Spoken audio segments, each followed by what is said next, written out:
Qəbristanlıq əhlinin ziyarəti. Qəbirlərin ziyarəti mühüm müstəhəb əməllərdən sayılır. Çoxlu sayda rəvayət və hədislər bu əmələ şövq etmişdir.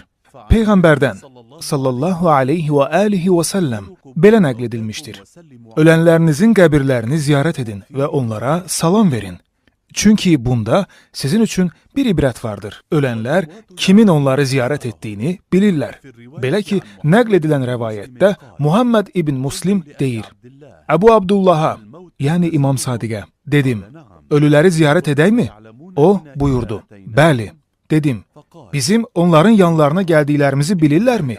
O buyurdu, hə, vallah, həqiqətən onlar gəlişinizi bilir, gəlişinizlə sevinir və sizinlə həmsöhbət olurlar. Qəbir ziyarətinin ədəb qaydaları var. Bunlar, Əssəlamu aleykum əhləl quburi söyləmək. Bismillahirrahmanirrahim.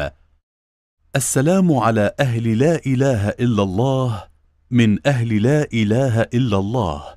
Ya əhlə la ilahə illallah bihaqqi la ilahə illallah. Keyfə vəcədtum qavlə la ilahə illallah من لا إله إلا الله يا لا إله إلا الله بحق لا إله إلا الله اغفر لمن قال لا إله إلا الله واحشرنا في زمرة من قال لا إله إلا الله محمد رسول الله علي ولي الله. Nəql edilmiş rəvayətdə İmam Əli aleyhisselam belə buyurmuşdur. Allahın Rəsulunun sallallahu aleyhi və alihi və səlləm belə buyurduğunu eşitdim. Kim bu duanı oxuyarsa, Allah Taala ona 50 ilin savabını əta edər. Ondan 50 ilin pisliklərini silər.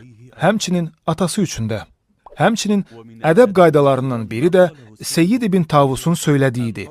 Əlini qəbrin üzərinə qoymalı və deməlisən: Allahumma arham gurbətəh, vasil vahdətəh, və anis vahşətəh.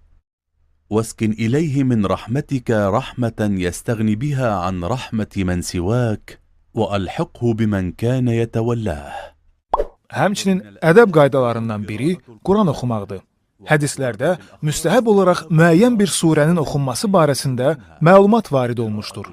Bunlardan Fatihə surəsi və 11 dəfə Qul huvallahu ahad, yəni İxlas surəsini oxumaqdır.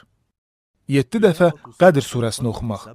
Rəvayətdə deyilir, kim bir möminin qəbri yanında onu 7 dəfə oxuyarsa, Allah Taala ona qəbri yanında Allaha ibadət edən bir mələk göndərər. Həmin mələyin əməlinin savabını ölüyə yazar.